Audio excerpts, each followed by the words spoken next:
ਖਬਰਾਂ ਦੇ ਬੁਲੇਟਿਨ ਦੇ ਸਪਾਂਸਰ ਨੇ ਰੀਅਲਟਰ ਗੁਰਜਤਿੰਦਰ ਸਿੰਘ ਰੰਧਾਵਾ। ਹਰ ਤਰ੍ਹਾਂ ਦੀ ਪ੍ਰਾਪਰਟੀ ਖਰੀਦਣ ਤੇ ਵੇਚਣ ਲਈ ਤੁਸੀਂ ਕਾਲ ਕਰ ਸਕਦੇ ਹੋ।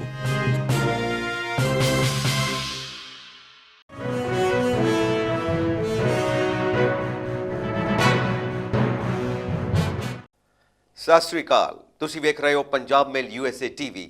ਮੈਂ ਹਾਂ ਸੰਜੀਵ ਯਸ਼ ਖੰਨਾ। ਖਬਰਾਂ ਦੇ ਇਸ ਬੁਲੇਟਿਨ ਦੇ ਵਿੱਚ ਸਵਾਗਤ। ਸਭ ਤੋਂ ਪਹਿਲਾਂ ਚੋਣਵੀਆਂ ਖਬਰਾਂ। ਭਾਰਤ ਤੇ ਇਟਲੀ ਵੱਲੋਂ ਕਾਮਿਆਂ, ਵਿਦਿਆਰਥੀਆਂ ਤੇ ਪੇਸ਼ੇਵਰਾਂ ਲਈ ਪ੍ਰਵਾਸ ਸਾਂਝੇਦਾਰੀ ਸਮਝੌਤੇ ਤੇ ਹਸਤਾਖਰ। ਯੂਕਰੇਨ ਦੀ ਮਦਦ ਲਈ ਫਿਰ ਅੱਗੇ ਆਇਆ ਅਮਰੀਕਾ। ਹੁਣ $425 ਮਿਲੀਅਨ ਦੀ ਨਵੀਂ ਫੌਜੀ ਮਦਦ ਦਾ ਐਲਾਨ। ਹਮਾਸ ਨੂੰ ਖਤਮ ਕਰਨ ਲਈ ਅਮਰੀਕਾ ਨੇ ਇਜ਼ਰਾਈਲ ਲਈ ਖੋਲ੍ਹ ਦਿੱਤਾ ਖਜ਼ਾਨਾ। ਅਮਰੀਕੀ ਵਿਦੇਸ਼ ਮੰਤਰੀ ਤੇ ਰੱਖਿਆ ਮੰਤਰੀ ਆਉਣਗੇ ਭਾਰਤ। ਇਹਨਾਂ ਆਗੂਆਂ ਨਾਲ ਕਰਨਗੇ ਮੁਲਾਕਾਤ। ਸਿੱਖ ਫੋਰ ਜਸਟਿਸ ਦੇ ਮੁਖੀ ਗੁਰਪਤਵੰਤ ਪੰਨੂ ਨੇ ਇੱਕ ਵਾਰ ਫੇਰ ਦਿੱਤੀ ਧਮਕੀ। ਅਮਰੀਕਾ ਦੀਵਾਲੀ ਦੇ ਧਾਰਮਿਕ ਮਹੱਤਵ ਨੂੰ ਮਾਨਤਾ ਦੇਣ ਲਈ ਅਮਰੀਕੀ ਕਾਂਗਰਸ ਵਿੱਚ ਪ੍ਰਸਤਾਵ ਪੇਸ਼। ਹਿਜ਼ਬੁੱਲਾ ਮੁਖੀ ਦੀ ਅਮਰੀਕਾ ਨੂੰ ਖੁੱਲੀ ਧਮਕੀ। ਅਜੇ ਹੋਰ ਭੜਕੇਗੀ ਇਜ਼ਰਾਈਲ ਹਮਾਸ ਜੰਗ। ਹੁਣ ਖਬਰਾਂ ਵਿਸਥਾਰ ਦੇ ਵਿੱਚ।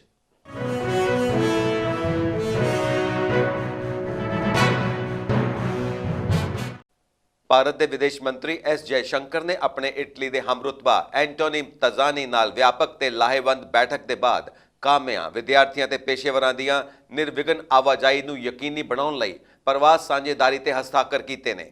ਪੁਰਤਗਾਲ ਤੇ ਇਟਲੀ ਦੇ 4 ਦਿਨਾਂ ਦੌਰੇ ਤੇ ਆਖਰੀ ਪੜਾਅ ਤੇ ਜੈਸ਼ੰਕਰ ਨੇ ਆਪਣੇ ਟਵਿੱਟਰ ਤੇ ਪਾਈ ਪੋਸਟ ਵਿੱਚ ਕਿਹਾ ਕਿ ਇਟਲੀ ਦੇ ਉਪ ਪ੍ਰਧਾਨ ਮੰਤਰੀ ਤੇ ਵਿਦੇਸ਼ ਮੰਤਰੀ ਐਂਟੋਨੀਓ ਤਜ਼ਾਨੀ ਨਾਲ ਵਿਆਪਕ ਤੇ ਲਾਹੇਵੰਦ ਬੈਠਕ ਹੋਈ, ਜਿਸ ਦੌਰਾਨ ਆਪਣੀ ਰਣਨੀਤਕ ਭਾਈਵਾਲੀ ਨੂੰ ਹੋਰ ਡੂੰਘਾ ਕਰਨ ਬਾਰੇ ਗੱਲਬਾਤ ਹੋਈ ਤੇ ਇਸ ਦੌਰਾਨ ਖੇਤੀ, ਤਕਨੀਕ, ਖੋਜ, ਪੁਲਾੜ, ਰੱਖਿਆ ਤੇ ਡਿਜੀਟਲ ਕਾਰਜ ਖੇਤਰ ਵਿੱਚ ਸੰਭਾਵਨਾਵਾਂ ਨੂੰ ਖੋਜਣ ਬਾਰੇ ਚਰਚਾ ਹੋਈ। ਉਹਨਾਂ ਦੱਸਿਆ ਕਿ ਇਸ ਮੌਕੇ ਅਸੀਂ ਪੱਛਮੀ ਏਸ਼ੀਆ, ਯੂਕਰੇਨ ਵਿਵਾਦ ਤੇ ਹਿੰਦ ਪ੍ਰਸ਼ਾਂਤ ਖੇਤਰ ਬਾਰੇ ਵੀ ਵਿਸਥਾਰ ਨਾਲ ਗੱਲਬਾਤ ਕੀਤੀ। ਅਸੀਂ ਇਸ ਬੈਠਕ ਦੇ ਅੰਤ ਵਿੱਚ ਗਤੀਸ਼ੀਲ ਪ੍ਰਵਾਸ ਸਾਂਝੇਦਾਰੀ ਸਮਝੌਤੇ ਤੇ ਸੱਭਿਆਚਾਰਕ ਵਟਾਂਦਰਾ ਪ੍ਰੋਗਰਾਮ ਤੇ ਹਸਤਾਖਰ ਕੀਤੇ ਨੇ। ਦੱਸਣਯੋਗ ਹੈ ਕਿ ਇਟਲੀ ਵਿੱਚ ਭਾਰਤੀ ਭਾਈਚਾਰੇ ਦੇ ਅੰਦਾਜ਼ਨ 1,80,000 ਲੋਕ ਰਹਿੰਦੇ ਨੇ। ਇਹ ਕਹਿਣਾ ਬਹੁਤ ਮੁਸ਼ਕਿਲ ਹੈ ਕਿ ਰੂਸ ਅਤੇ ਯੂਕਰੇਨ ਵਿਚਾਲੇ ਚੱਲ ਰਹੇ ਸੰਘਰਸ਼ ਦਾ ਅੰਤਮ ਹੱਲ ਕੀ ਹੋਵੇਗਾ, ਪਰ ਯੂਕਰੇਨ ਦੀ ਮਦਦ ਲਈ ਕਈ ਵੱਡੇ ਲੋਕ ਅੱਗੇ ਆਏ ਨੇ, ਜਿਨ੍ਹਾਂ ਵਿੱਚੋਂ ਇੱਕ ਅਮਰੀਕਾ ਹੈ, ਜੋ ਕਿ ਸ਼ੁਰੂ ਤੋਂ ਹੀ ਯੂਕਰੇਨ ਦੀ ਮਦਦ ਕਰਦਾ ਆ ਰਿਹਾ ਹੈ। ਇਸ ਸੰਦਰਭ ਦੇ ਵਿੱਚ ਅਮਰੀਕਾ ਨੇ ਸ਼ੁੱਕਰਵਾਰ ਨੂੰ ਯੂਕਰੇਨ ਲਈ $425 ਮਿਲੀਅਨ ਦੇ ਇੱਕ ਨਵੇਂ ਫੌਜੀ ਸਹਾਇਤਾ ਪੈਕੇਜ ਦਾ ਐਲਾਨ ਕੀਤਾ, ਜਿਸ ਵਿੱਚ ਰੂਸੀ ਹਮਲੇ ਵਿਰੁੱਧ ਲੜਾਈ ਵਿੱਚ ਮਦਦ ਲਈ ਹਵਾਈ ਰੱਖਿਆ ਅਤੇ ਤੋਪਖਾਨਾ ਸਮੱਗਰੀ ਅਤੇ ਟੈਂਕ ਵਿਰੋਧੀ ਹਥਿਆਰ ਸ਼ਾਮਿਲ ਨੇ। ਇਹ ਸਾਜ਼ੋ ਸਮਾਨ ਛੋਟੇ ਹਥਿਆਰਾਂ ਦੇ ਗੋਲਾ ਬਾਰੂਦ, ਟਾਉਣ ਵਾਲੇ ਹਥਿਆਰਾਂ ਅਤੇ ਹੋਰ ਚੀਜ਼ਾਂ ਦੇ ਨਾਲ ਮੌਜੂਦਾ ਅਮਰੀਕੀ ਫੌਜੀ ਭੰਡਾਰਾਂ ਤੋਂ ਲਏ ਗਏ $125 ਮਿਲੀਅਨ ਪੈਕੇਜ ਦਾ ਹਿੱਸਾ ਹੈ। ਪੈਕੇਜ ਵਿੱਚ ਡਰੋਨਾਂ ਦਾ ਮੁਕਾਬਲਾ ਕਰਨ ਲਈ ਲੇਜ਼ਰ ਗਾਈਡਡ ਹਥਿਆਰਾਂ ਵਿੱਚ $300 ਮਿਲੀਅਨ ਵੀ ਸ਼ਾਮਿਲ ਨੇ, ਜੋ ਕਿ ਯੂਕਰੇਨ ਸੁਰੱਖਿਆ ਸਹਾਇਤਾ ਪਹਿਲਕਦਮੀ ਦੁਆਰਾ ਫੰਡ ਕੀਤੇ ਜਾਣਗੇ। ਸੰਯੁਕਤ ਰਾਜ ਯੂਕਰੇਨ ਨੂੰ ਸੁਰੱਖਿਆ ਸਹਾਇਤਾ ਦੇਣ ਵਾਲਾ ਹੁਣ ਤੱਕ ਦਾ ਸਭ ਤੋਂ ਵੱਡਾ ਦਾਨੀ ਹੈ, ਜਿਸ ਨੇ ਫਰਵਰੀ 2022 ਵਿੱਚ ਮਾਸਕੋ ਦੁਆਰਾ ਯੂਕਰੇਨ ਉੱਤੇ ਹਮਲਾ ਕਰਨ ਤੋਂ ਬਾਅਦ $44.2 ਬਿਲੀਅਨ ਤੋਂ ਵੱਧ ਦਾ ਵਾਅਦਾ ਕੀਤਾ ਹੈ। ਅਮਰੀਕੀ ਅਧਿਕਾਰੀਆਂ ਨੇ ਯੂਕਰੇਨ ਲਈ ਅੰਤਰਰਾਸ਼ਟਰੀ ਸਮਰਥਨ ਤੇ ਜ਼ੋਰ ਦਿੱਤਾ ਹੈ। ਰੂਸ ਦੇ ਹਮਲੇ ਤੋਂ ਬਾਅਦ ਕੀਵ ਦਾ ਸਮਰਥਨ ਕਰਨ ਲਈ ਤੇਜ਼ੀ ਨਾਲ ਗੱਠਜੋੜ ਦਾ ਗਠਨ ਕੀਤਾ ਹੈ ਅਤੇ ਦਰਜਨਾਂ ਦੇਸ਼ਾਂ ਤੋਂ ਸਹਾਇਤਾ ਦਾ ਤਾਲਮੇਲ ਕੀਤਾ ਹੈ। ਬਾਈਡਨ ਪ੍ਰਸ਼ਾਸਨ ਨੇ $14.5 ਬਿਲੀਅਨ ਦੇਣ ਦੀ ਇਜ਼ਰਾਈਲ ਨੂੰ ਮਨਜ਼ੂਰੀ ਦਿੱਤੀ ਹੈ। ਹਮਾਸ ਦੇ ਅੱਤਵਾਦੀਆਂ ਦੇ ਖਾਤਮੇ ਲਈ ਅਮਰੀਕਾ ਨੇ ਆਪਣਾ ਖਜ਼ਾਨਾ ਖੋਲ੍ਹ ਦਿੱਤਾ ਹੈ। ਇਸ ਲਈ ਇਜ਼ਰਾਈਲ ਦੇ ਖਿਲਾਫ ਮੁਸਲਿਮ ਦੇਸ਼ਾਂ ਵਿੱਚ ਹਲਚਲ ਹੈ। ਹਮਾਸ ਵਿਰੁੱਧ ਲੜ ਰਹੇ ਇਜ਼ਰਾਈਲ ਨੂੰ ਬਾਈਡਨ ਪ੍ਰਸ਼ਾਸਨ ਨੇ $14.5 ਮਿਲੀਅਨ ਦਾਨ ਕਰਨ ਦਾ ਫੈਸਲਾ ਕੀਤਾ। ਜੇਕਰ ਇਸ ਰਕਮ ਦੀ ਭਾਰਤੀ ਰੁਪਏ ਵਿੱਚ ਗਿਣਤੀ ਕੀਤੀ ਜਾਵੇ ਤਾਂ ਇਹ 1.20 ਲੱਖ ਕਰੋੜ ਰੁਪਏ ਤੋਂ ਵੱਧ ਦੀ ਰਕਮ ਹੋ ਸਕਦੀ ਹੈ। ਇਹ ਰਕਮ ਪਾਕਿਸਤਾਨ ਦੇ ਕੁੱਲ ਰੱਖਿਆ ਬਜਟ ਤੋਂ ਦੁੱਗਣੀ ਹੈ। ਪਾਕਿਸਤਾਨ ਦਾ ਰੱਖਿਆ ਬਜਟ $6.36 ਅਰਬ ਦੇ ਕਰੀਬ ਹੈ। ਹਾਲਾਂਕਿ ਇਹ ਕਿਸੇ ਵੀ ਇਸਲਾਮੀ ਦੇਸ਼ ਦਾ ਸਭ ਤੋਂ ਵੱਡਾ ਰੱਖਿਆ ਬਜਟ ਦੱਸਿਆ ਜਾਂਦਾ ਹੈ।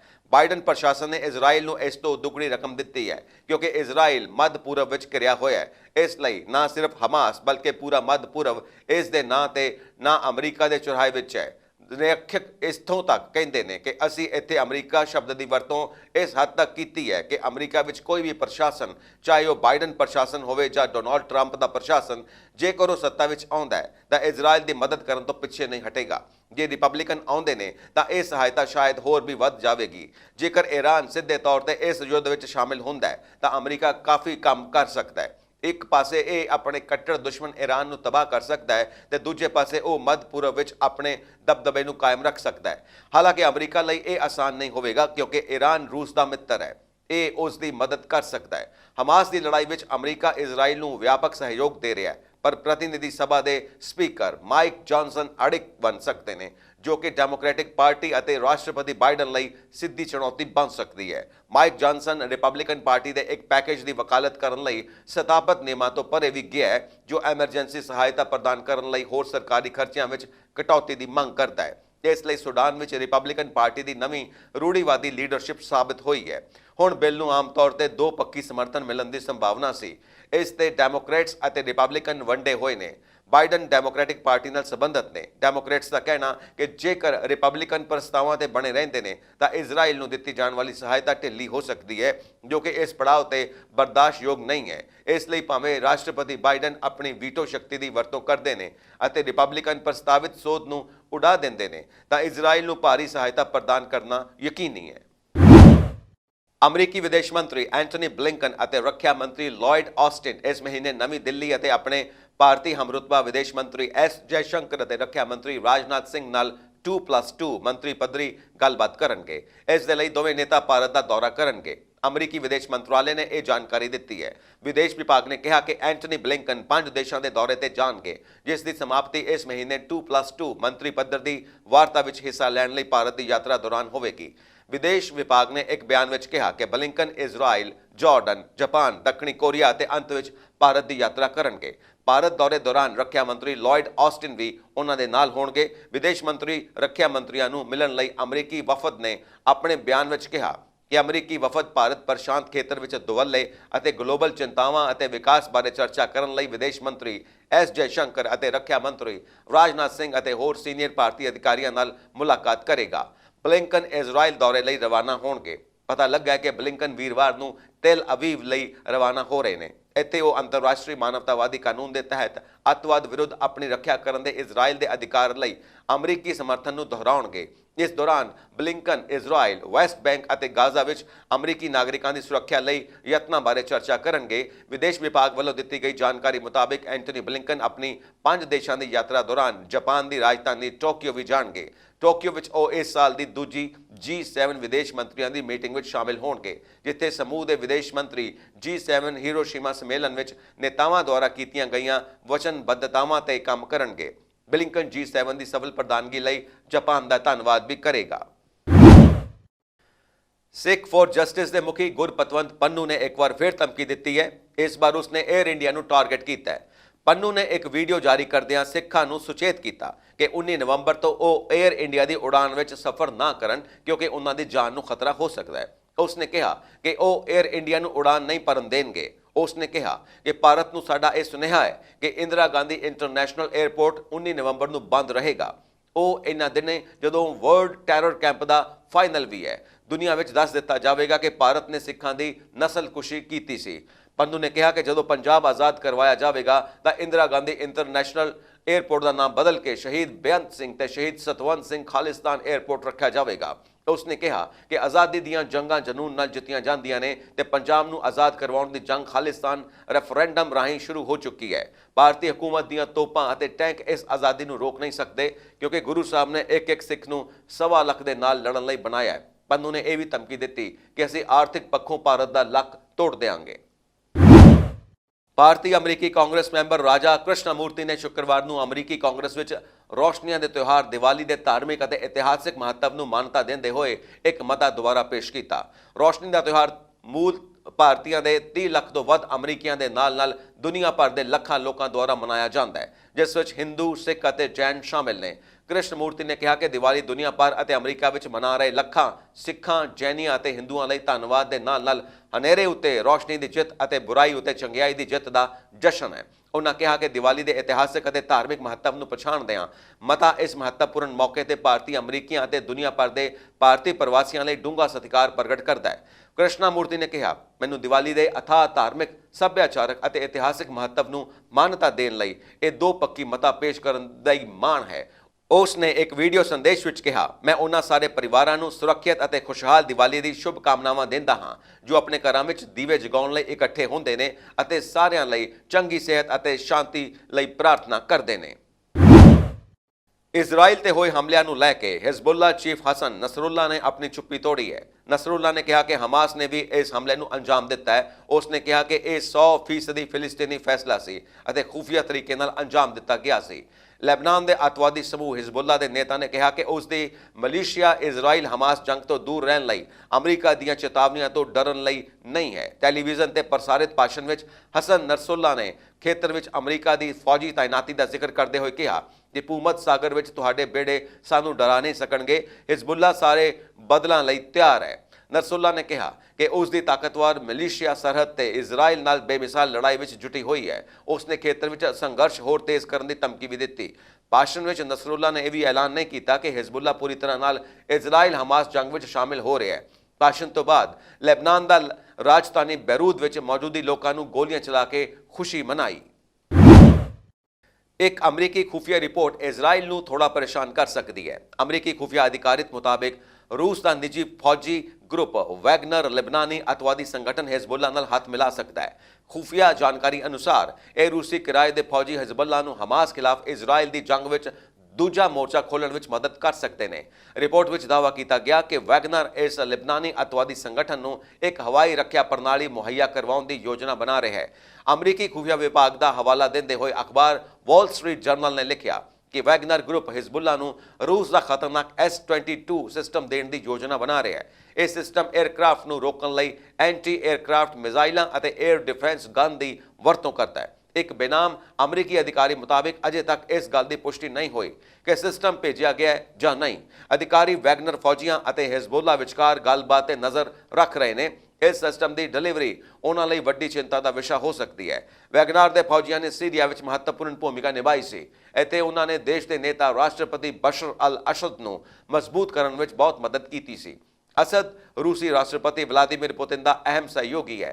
इजराइल डिफेंस फोर्सेस ने कहा कि उसने रात भर दीयां जंगी मुहिमां दौरान हमास बटालियन के कमांडर मुस्तफा दलूल नूं मार दिता है। एक्स से शेयर की एक पोस्ट में IDF ने कहा कि इजराइल की जमीनी हवाई और जल सेना हमास दियां अतवादी समर्थनावां नूं तबाह करने लई काम कर रही ने।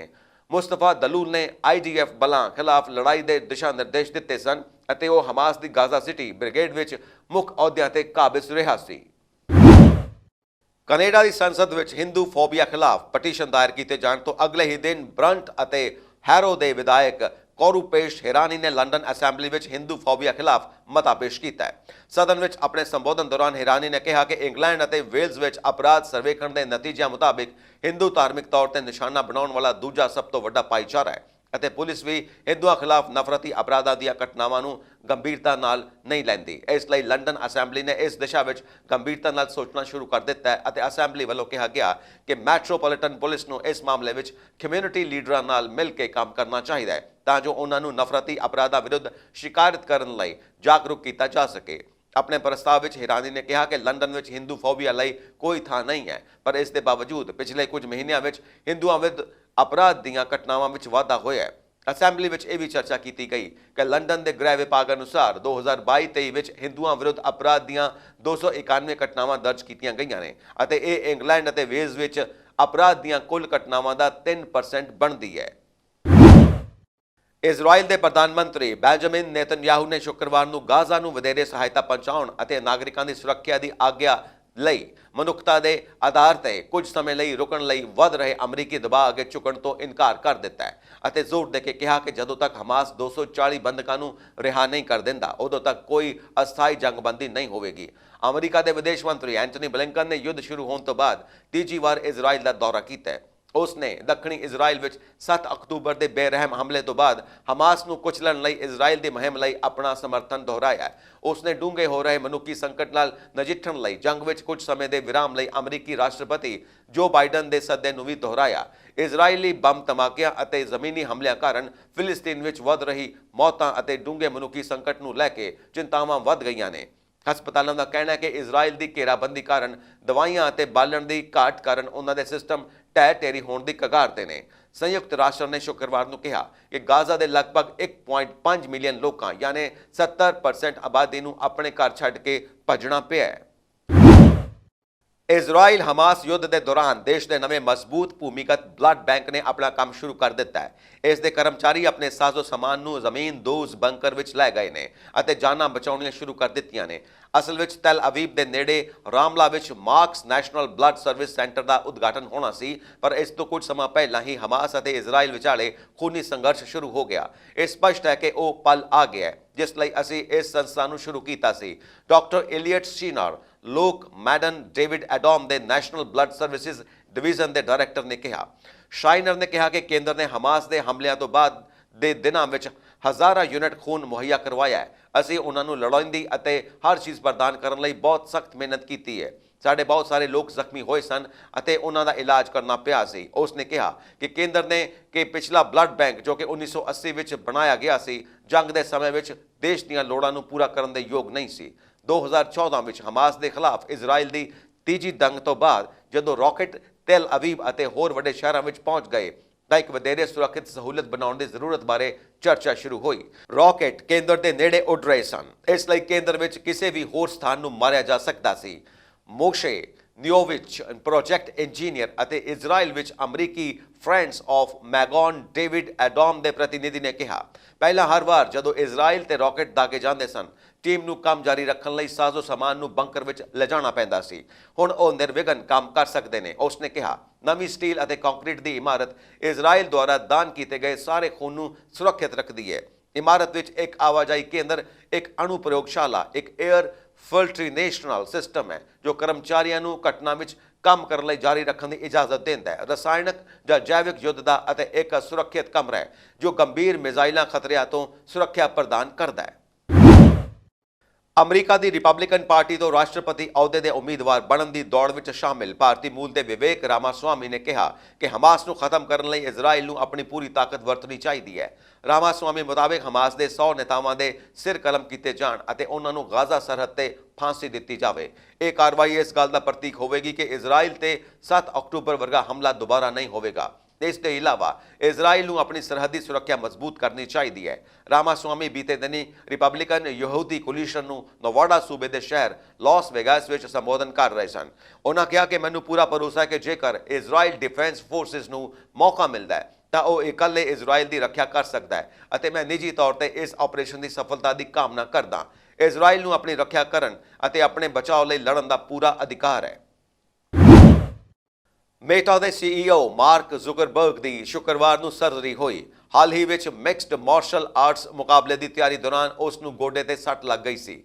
ਇੰਸਟਾਗ੍ਰਾਮ ਤੇ ਸ਼ੇਅਰ ਕੀਤੀ ਤਸਵੀਰ ਵਿੱਚ ਉਹ ਹਸਪਤਾਲ ਵਿੱਚ ਬੈੱਡ ਤੇ ਲੇਟਿਆ ਹੋਇਆ ਨਜ਼ਰ ਆ ਰਿਹਾ ਹੈ। ਉਸ ਦੀ ਖੱਬੀ ਲੱਤ ਤੇ ਪੱਟੀ ਬੰਨੀ ਹੋਈ ਹੈ। ਜ਼ੁਕਰਬਰਗ ਨੇ ਆਪਣੀ ਪੋਸਟ ਵਿੱਚ ਲਿਖਿਆ ਕਿ ਉਹਨਾਂ ਨੇ ਟ੍ਰੇਨਿੰਗ ਦੌਰਾਨ ਆਪਣੇ ACL ਤੁੜਵਾ ਲਏ। ਹੁਣ ਉਸ ਦੇ ਬਦਲ ਲਈ ਸਰਜਰੀ ਕੀਤੀ ਗਈ। ਉਹਨਾਂ ਆਪਣੀ ਦੇਖਭਾਲ ਲਈ ਕਈ ਡਾਕਟਰਾਂ ਅਤੇ ਟੀਮ ਦਾ ਧੰਨਵਾਦ ਵੀ ਕੀਤਾ। ਜ਼ੁਕਰਬਰਗ ਨੇ ਆਪਣੀ ਪੋਸਟ ਵਿੱਚ ਇਹ ਵੀ ਦੱਸਿਆ ਕਿ ਉਹ ਜ਼ਖਮੀ ਕਿਵੇਂ ਹੋਏ। ਉਹਨਾਂ ਲਿਖਿਆ ਕਿ ਮੈਂ ਅਗਲੇ ਸਾਲ ਦੀ ਸ਼ੁਰੂਆਤ ਵਿੱਚ ਹੋਣ ਵਾਲੀ MMA ਵਿੱਚ ਲੜਾਈ ਦੀ ਤਿਆਰੀ ਕਰ ਰਿਹਾ, ਪਰ ਹੁਣ ਤਿਆਰੀ ਦੇ ਕੁਝ ਅਸਰ ਪਵੇਗਾ। ਮਾਰਕ ਨੇ ਲਿਖਿਆ ਕਿ ਹੁਣ ਠੀਕ ਹੋਣ ਤੋਂ ਬਾਅਦ ਮੈਂ ਫਿਰ ਤੋਂ ਉਸ ਦੀ ਤਿਆਰੀ ਸ਼ੁਰੂ ਕਰਾਂਗਾ। ਪਿਆਰ ਅਤੇ ਸਮਰਥਨ ਲਈ ਸਾਰਿਆਂ ਦਾ ਧੰਨਵਾਦ। ਤੁਹਾਨੂੰ ਦੱਸ ਦਈਏ ਕਿ ACL ਦਾ ਮਤਲਬ ਹੈ ਐਂਟੀਰੀਅਰ ਕ੍ਰੂਸੀਏਟ ਲਿਗਾਮੈਂਟ। ਇਹ ਇੱਕ ਬਹੁਤ ਹੀ ਮਜ਼ਬੂਤ ਕਿਸਮ ਦਾ ਟਿਸ਼ੂ ਹੈ ਜੋ ਪੱਟ ਦੀ ਹੱਡੀ ਅਤੇ ਸ਼ਿਨ ਦੀ ਹੱਡੀ ਨੂੰ ਜੋੜਦਾ ਹੈ। ਮੇਓ ਕਲੀਨਿਕ ਦੇ ਅਨੁਸਾਰ ਇਸ ਕਿਸਮ ਦੀ ਸੱਟ ਆਮ ਤੌਰ ਤੇ ਖੇਡਾਂ ਦੌਰਾਨ ਹੁੰਦੀ ਹੈ ਜਦੋਂ ਜੰਪਿੰਗ ਜਾਂ ਲੈਂਡਿੰਗ ਦੌਰਾਨ ਅਚਾਨਕ ਰੁਕ ਜਾਂਦੀ ਹੈ। ਸਟੈਨਫੋਰਡ ਮੈਡੀਸਨ ਦੇ ਅਨੁਸਾਰ ACL ਸਰਜਰੀ ਤੋਂ ਬਾਅਦ ਰਿਕਵਰੀ ਵਿੱਚ ਕਈ ਮਹੀਨੇ ਲੱਗ ਸਕਦੇ ਨੇ। ਐਥਲੀਟਾਂ ਨੂੰ ਇੱਕ ਕਿਸਮ ਦੀ ਸੱਟ ਤੋਂ ਬਾਅਦ ਆਉਣ ਲਈ ਆਮ ਤੌਰ ਤੇ 9 ਤੋਂ 12 ਮਹੀਨੇ ਲੱਗਦੇ ਨੇ। ਜ਼ੁਕਰਬਰਗ ਦੇ ਫਾਲੋਅਰਸ ਲਈ ਉਹਨਾਂ ਦੇ ਜਲਦੀ ਠੀਕ ਹੋਣ ਦੀ ਪ੍ਰਾਰਥਨਾ ਕਰ ਰਹੇ ਨੇ।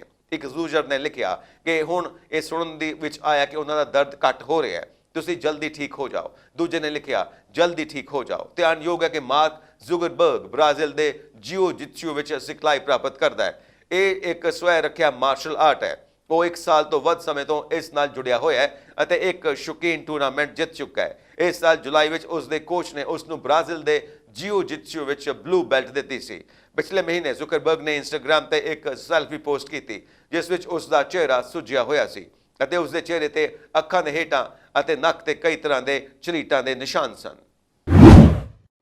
ਕੈਨੇਡਾ ਦੀ ਵਿਦੇਸ਼ ਮੰਤਰੀ ਨੇ ਇਸ ਗੱਲ ਦੀ ਮੁੜ ਪੁਸ਼ਟੀ ਕੀਤੀ ਹੈ ਕਿ ਆਉਣ ਵਾਲੇ ਦਿਨਾਂ ਵਿੱਚ ਕੈਨੇਡੀਅਨ ਅਤੇ ਉਹਨਾਂ ਦੇ ਪਰਿਵਾਰ ਗਾਜ਼ਾ ਛੱਡਣ ਦੇ ਯੋਗ ਹੋਣਗੇ। ਗਲੋਬਲ ਅਫੇਅਰਸ ਕੈਨੇਡਾ ਨੇ ਵੀਰਵਾਰ ਨੂੰ ਇੱਕ ਅਪਡੇਟ ਵਿੱਚ ਦੱਸਿਆ ਕਿ ਲਗਭਗ 450 ਕੈਨੇਡੀਅਨ ਅਤੇ ਉਹਨਾਂ ਦੇ ਪਰਿਵਾਰਕ ਮੈਂਬਰ ਖੇਤਰ ਵਿੱਚ ਨੇ ਅਤੇ ਉਹਨਾਂ ਨੇ ਛੱਡਣ ਦੀ ਇੱਛਾ ਜ਼ਾਹਿਰ ਕੀਤੀ ਹੈ।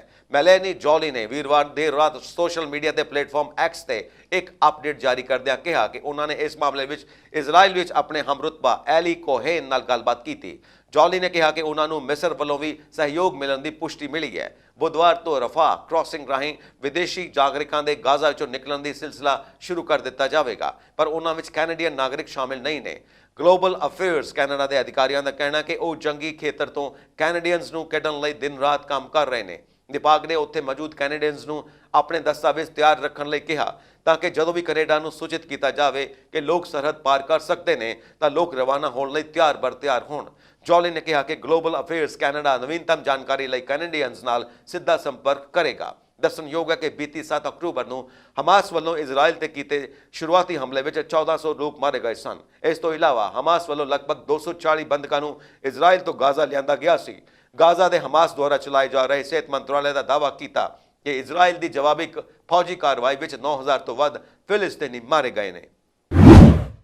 ਟੋਰਾਂਟੋ ਵਿੱਚ ਸ਼ੁੱਕਰਵਾਰ ਤੜਕੇ ਇੱਕ ਗੱਡੀ ਕਈ ਪਾਰਕ ਕੀਤੀਆਂ ਗੱਡੀਆਂ ਨਾਲ ਟਕਰਾਉਣ ਤੋਂ ਮਗਰੋਂ ਪਲਟ ਗਈ। ਪੁਲਿਸ ਦਾ ਕਹਿਣਾ ਹੈ ਕਿ ਇਸ ਹਾਦਸੇ ਵਿੱਚ ਗੱਡੀ ਚਾਲਕ ਬੁਰੀ ਤਰ੍ਹਾਂ ਜ਼ਖਮੀ ਹੋ ਗਿਆ ਅਤੇ ਉਸ ਨੂੰ ਇਲਾਜ ਲਈ ਹਸਪਤਾਲ ਵਿੱਚ ਲਿਜਾਇਆ ਗਿਆ। ਹਾਦਸੇ ਬਾਰੇ ਜਾਣਕਾਰੀ ਦਿੰਦਿਆਂ ਪੁਲਿਸ ਨੇ ਦੱਸਿਆ ਕਿ ਐਮਰਜੈਂਸੀ ਅਮਲੇ ਨੂੰ ਡੁਡਾਂਸ ਸਟਰੀਟ ਅਤੇ ਸੇਂਟ ਜੌਨਸਨ ਪਲੇਸ ਵਿੱਚ ਸ਼ੁੱਕਰਵਾਰ ਤੜਕੇ ਕਰੀਬ 3 ਵਜੇ ਸੱਦਿਆ ਗਿਆ। ਪੁਲਿਸ ਦਾ ਕਹਿਣਾ ਹੈ ਕਿ ਉਕਤ ਵਿਅਕਤੀ ਇੱਕ SUV ਚਲਾ ਰਿਹਾ ਸੀ ਜਦੋਂ ਉਸ ਦੇ ਵਾਹਨ ਵੱਲੋਂ ਪਾਰਕ ਕੀਤੇ ਗਏ ਦੂਜੇ ਵਾਹਨਾਂ ਨੂੰ ਟੱਕਰ ਮਾਰੀ ਗਈ। ਘਟਨਾ ਸਥਾਨ ਦੀਆਂ ਤਸਵੀਰਾਂ ਵਿੱਚ ਸੜਕ ਦੇ ਵਿਚਕਾਰ ਇੱਕ ਵਾਹਨ ਪਲਟਿਆ ਹੋਇਆ ਦਿਖਾਈ ਦਿੱਤਾ ਹੈ, ਜਿਸ ਨੂੰ ਮੌਕੇ ਤੇ ਪਹੁੰਚੀ ਪੁਲਿਸ ਵੱਲੋਂ ਹਟਾਇਆ ਗਿਆ। ਪੁਲਿਸ ਦਾ ਕਹਿਣਾ ਹੈ ਕਿ ਉਕਤ ਵਾਹਨ ਚਾਲਕ ਸ਼ਰਾਬ ਪੀ ਕੇ ਗੱਡੀ ਚਲਾ ਰਿਹਾ ਸੀ। ਹਾਦਸੇ ਤੋਂ ਬਾਅਦ ਉਹ ਵਾਹਨ ਦੇ ਅੰਦਰ ਹੀ ਫਸ ਗਿਆ, ਜਿਸ ਨੂੰ ਮੌਕੇ ਤੇ ਪਹੁੰਚੇ ਟੋਰਾਂਟੋ ਫਾਇਰ ਕਰੂ ਦੇ ਮੈਂਬਰਾਂ ਵੱਲੋਂ ਬਾਹਰ ਕੱਢਿਆ ਗਿਆ। ਫਿਲਹਾਲ ਉਸ ਨੂੰ ਗੰਭੀਰ ਹਾਲਤ ਦੇ ਚਲਦਿਆਂ ਹਸਪਤਾਲ ਲਿਜਾਇਆ ਗਿਆ ਹੈ। ਪੁਲਿਸ ਮੁਤਾਬਿਕ ਵਾਹਨ ਚਾਲਕ ਹਿਰਾਸਤ ਵਿੱਚ ਹੈ। ਜਦੋਂ ਤੱਕ ਉਹ ਆਪਣੀਆਂ ਸੱਟਾਂ ਤੋਂ ਠੀਕ ਨਹੀਂ ਹੋ ਸਕਦਾ, ਫਿਲਹਾਲ ਉਸ ਦੇ ਵਿਰੁੱਧ ਕੋਈ ਵੀ ਦੋਸ਼ ਆਇਦ ਨਹੀਂ ਕੀਤਾ ਗਿਆ। ਇਸ ਹਫ਼ਤੇ ਦੇ ਸ਼ੁਰੂ ਵਿੱਚ ਟੋਰਾਂਟੋ ਹਾਈ ਸਕੂਲ ਦੇ ਕਈ ਸਟਾਫ ਮੈਂਬਰਾਂ ਵੱਲੋਂ ਕੰਮ ਉੱਤੇ ਆਉਣ ਤੋਂ ਇਨਕਾਰ ਕਰ ਦਿੱਤੇ ਜਾਣ ਤੋਂ ਬਾਅਦ ਟੋਰਾਂਟੋ ਡਿਸਟ੍ਰਿਕਟ ਸਕੂਲ ਬੋਰਡ ਦਾ ਕਹਿਣਾ ਹੈ ਕਿ ਉਹਨਾਂ ਵੱਲੋਂ ਹਾਲਾਤ ਦਾ ਜਾਇਜ਼ਾ ਲੈਣ ਲਈ ਤੀਜੀ ਧਿਰ ਦੀ ਸਲਾਹ ਦਾ ਪ੍ਰਬੰਧ ਕੀਤਾ ਗਿਆ। ਅਸਲ ਵਿੱਚ ਸਟਾਫ ਸਕੂਲ ਦੇ ਨੇੜੇ ਲੱਗੇ ਸੈੱਲ ਫੋਨ ਟਾਵਰ ਤੋਂ ਨਿਕਲਣ ਵਾਲੀ ਰੇਡੀਏਸ਼ਨ ਨੂੰ ਲੈ ਕੇ ਪਰੇਸ਼ਾਨ ਹੈ।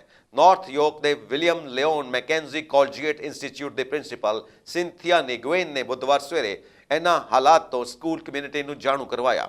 ਉਹਨਾਂ ਇੱਕ ਨੋਟ ਜਾਰੀ ਕਰਕੇ ਆਖਿਆ ਕਿ ਅਸੀਂ ਤੁਹਾਨੂੰ ਇਹ ਜਾਣਕਾਰੀ ਦੇਣਾ ਚਾਹੁੰਦੇ ਹਾਂ ਕਿ William Leone Mackenzie collegiate institute ਤੇ 18 ਸਟਾਫ ਮੈਂਬਰਾਂ ਵੱਲੋਂ ਕੰਮ ਨਾ ਕਰਨ ਦੇ ਆਪਣੇ ਅਧਿਕਾਰ ਦੀ ਵਰਤੋਂ ਕੀਤੀ ਜਾ ਰਹੀ ਹੈ। ਇਸ ਦਾ ਹੱਲ ਕੱਢਣ ਲਈ TDSB ਆਕਿਊਪੇਸ਼ਨਲ ਹੈਲਥ ਐਂਡ ਸੇਫਟੀ ਵੱਲੋਂ ਪ੍ਰਭਾਵਿਤ ਸਟਾਫ ਨਾਲ ਗੱਲਬਾਤ ਕੀਤੀ ਜਾ ਰਹੀ ਹੈ ਤਾਂ ਕਿ ਮਸਲੇ ਦਾ ਕੋਈ ਠੋਸ ਹੱਲ ਕੱਢਿਆ ਜਾ ਸਕੇ। ਇਹ ਸਾਰੇ ਸਟਾਫ ਮੈਂਬਰ ਨੇੜਲੇ ਸੈੱਲ ਫੋਨ ਟਾਵਰ ਵਿੱਚੋਂ ਰੇਡੀਏਸ਼ਨ ਨਿਕਲਣ ਕਾਰਨ ਪਰੇਸ਼ਾਨ ਨੇ।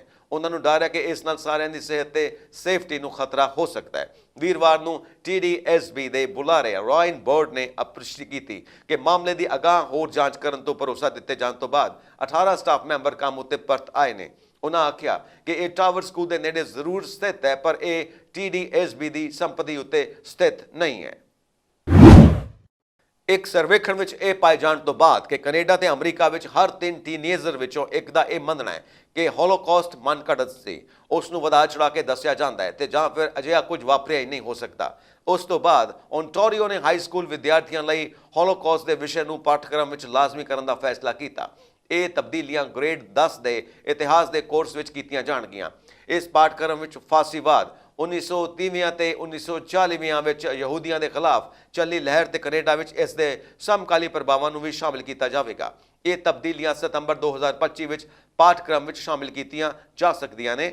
ਸਿੱਖਿਆ ਮੰਤਰੀ ਸਟੀਫਨ ਲਿਚੇ ਨੇ ਆਖਿਆ ਕਿ ਅਧਿਆਪਕਾਂ ਨੂੰ ਵੀ ਇਸ ਬਾਰੇ ਪੜ੍ਹਨ ਸਿੱਖਣ ਲਈ ਸਮਾਂ ਚਾਹੀਦਾ ਹੈ। ਇਹ ਕੋਈ ਸੁਖਾਲਾ ਵਿਸ਼ਾ ਨਹੀਂ ਹੈ। ਪਿਛਲੇ ਸਾਲ ਸਰਕਾਰ ਨੇ ਗ੍ਰੇਡ 6 ਵਿੱਚ ਹੋਲੋਕਾਸਟ ਬਾਰੇ ਜਾਣਕਾਰੀ ਨੂੰ ਲਾਜ਼ਮੀ ਕਰਨ ਦਾ ਐਲਾਨ ਕੀਤਾ ਸੀ, ਜਿਸ ਵਿੱਚ ਹੋਲੋਕਾਸਟ ਦੌਰਾਨ ਮਨੁੱਖੀ ਅਧਿਕਾਰਾਂ ਦੀ ਉਲੰਘਣਾ ਬਾਰੇ ਕੈਨੇਡੀਅਨ ਸਰਕਾਰ ਦੀ ਪ੍ਰਤੀਕਿਰਿਆ ਨੂੰ ਸ਼ਾਮਿਲ ਕੀਤਾ ਗਿਆ ਸੀ।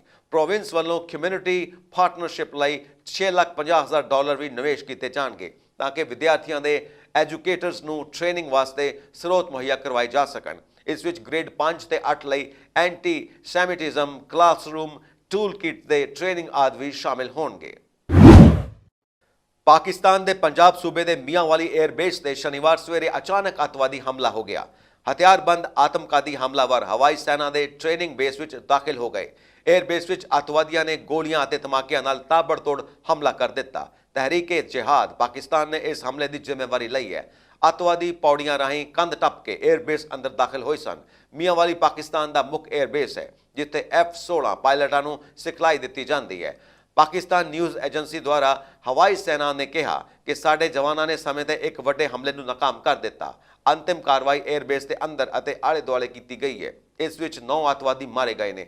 ਮੁਕਾਬਲੇ ਦੌਰਾਨ ਇੱਕ ਤੇਲ ਟੈਂਕਰ ਅਤੇ 3 ਹਵਾਈ ਜਹਾਜ਼ ਤਬਾਹ ਹੋ ਗਏ। ਪਾਕਿਸਤਾਨ ਵਿੱਚ 24 ਘੰਟਿਆਂ ਵਿੱਚ 2 ਅੱਤਵਾਦੀ ਹਮਲੇ ਹੋਏ ਨੇ। ਇਸ ਤੋਂ ਪਹਿਲਾਂ ਸ਼ੁੱਕਰਵਾਰ ਰਾਤ ਗਵਾਦਰ ਵਿੱਚ ਫੌਜ ਦੇ 2 ਵਾਹਨਾਂ ਤੇ ਅੱਤਵਾਦੀ ਹਮਲਾ ਹੋਇਆ। ਇਸ ਵਿੱਚ 14 ਜਵਾਨ ਸ਼ਹੀਦ ਹੋ ਗਏ। ਹਮਲੇ ਦੇ ਸਮੇਂ ਫੌਜੀ ਤਮਨੀ ਤੋਂ ਉੜਮਾਰਾ ਵੱਲ ਵਧ ਰਹੇ ਸਨ। ਉਦੋਂ ਤੋਂ ਹੀ ਇਲਾਕੇ ਵਿੱਚ ਅੱਤਵਾਦੀਆਂ ਦੀ ਭਾਲ ਕੀਤੀ ਜਾ ਰਹੀ ਸੀ। ਇਸ ਤੋਂ ਇਲਾਵਾ ਸ਼ੁੱਕਰਵਾਰ ਨੂੰ ਹੀ ਖੈਬਰ ਪਖਤੂਨਵਾ ਦੇ ਕਈ ਇਲਾਕਿਆਂ ਵਿੱਚ ਖੁਫੀਆ ਅਧਿਕਾਰਿਤ ਕਾਰਵਾਈ ਵਿੱਚ ਤਹਿਰੀਕੇ ਤਾਲਿਬਾਨ ਪਾਕਿਸਤਾਨ ਦੇ ਇੱਕ ਆਤਮਘਾਤੀ ਹਮਲਾਵਰ ਸਮੇਤ 2 ਅੱਤਵਾਦੀ ਮਾਰੇ ਗਏ ਸਨ, ਜਦੋਂ ਕਿ 2 ਜ਼ਖਮੀ ਹੋ ਗਏ ਸਨ। ਤਹਿਰੀਕ-ਏ-ਜਿਹਾਦ ਇੱਕ ਅੱਤਵਾਦੀ ਸੰਗਠਨ ਹੈ।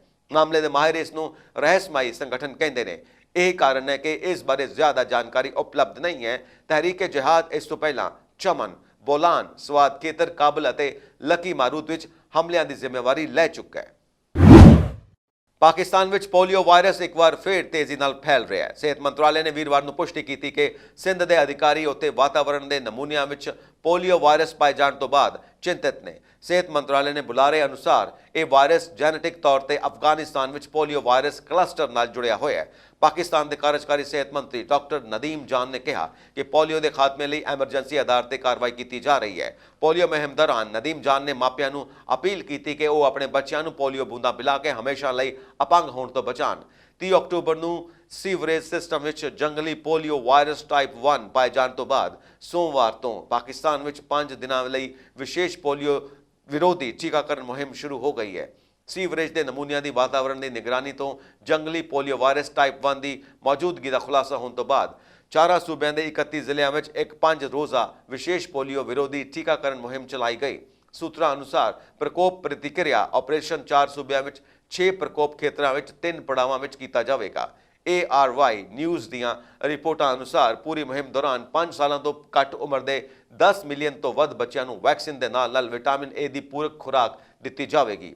ਇਸ ਦੌਰਾਨ ਵਿਸ਼ਵ ਸਿਹਤ ਸੰਗਠਨ ਨੇ ਇੱਕ ਤਾਜ਼ਾ ਰਿਪੋਰਟ ਵਿੱਚ ਕਿਹਾ ਕਿ ਪੋਲੀਓ ਵਾਇਰਸ ਦੇ ਅੰਤਰਰਾਸ਼ਟਰੀ ਫੈਲਣ ਦਾ ਖਤਰਾ ਅਜੇ ਵੀ ਅੰਤਰਰਾਸ਼ਟਰੀ ਚਿੰਤਾ ਦਾ ਵਿਸ਼ਾ ਬਣਿਆ ਹੋਇਆ ਹੈ, ਕਿਉਂਕਿ ਪਾਕਿਸਤਾਨ ਵਿੱਚ ਫਿਲਹਾਲ ਕੋਈ ਯਾਤਰਾ ਪਾਬੰਦੀ ਨਹੀਂ ਹੈ। WHO ਦੀ ਰਿਪੋਰਟ ਦੇ ਅਨੁਸਾਰ ਪਾਕਿਸਤਾਨ, ਅਫਗਾਨਿਸਤਾਨ ਅਤੇ ਅਫਰੀਕਾ ਵਿੱਚ ਜੰਗਲੀ ਪੋਲੀਓ ਵਾਇਰਸ ਟਾਈਪ 1 ਦੇ ਅੰਤਰਰਾਸ਼ਟਰੀ ਪੱਧਰ ਤੱਕ ਫੈਲਣ ਦਾ ਜੋਖਮ ਕਈ ਕਾਰਕਾਂ ਤੇ ਆਧਾਰਿਤ ਹੈ। ਰਿਪੋਰਟ ਅਨੁਸਾਰ ਪੂਰਬੀ ਅਫਗਾਨਿਸਤਾਨ ਵਿੱਚ ਸਰਹੱਦ ਪਾਰ ਤੋਂ ਪਾਕਿਸਤਾਨ ਵਿੱਚ ਫੈਲ ਰਹੀ ਲਾਗ ਪਾਕਿਸਤਾਨ ਵਿੱਚ ਪੋਲੀਓ ਫੈਲਣ ਦਾ ਇੱਕ ਕਾਰਨ ਹੋ ਸਕਦੀ ਹੈ।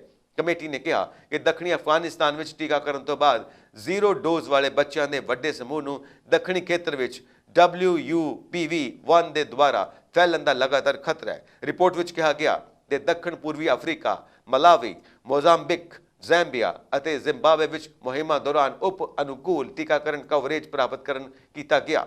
ਮਤਲਬ ਕਿ ਸੰਚਾਰ ਨੂੰ ਰੋਕਣ ਲਈ ਆਬਾਦੀ ਪ੍ਰਤੀਰੋਧਕ ਸ਼ਕਤੀ ਦੀ ਘਾਟ ਹੋ ਸਕਦੀ ਹੈ। ਇਹ ਸਨ ਅੱਜ ਦੀਆਂ ਮੁੱਖ ਖਬਰਾਂ। ਹੋਰ ਅਪਡੇਟਸ ਦੇ ਲਈ ਵੇਖਦੇ ਰਹੋ ਪੰਜਾਬ ਮੇਡ USA TV। ਸਤਿ ਸ਼੍ਰੀ ਅਕਾਲ।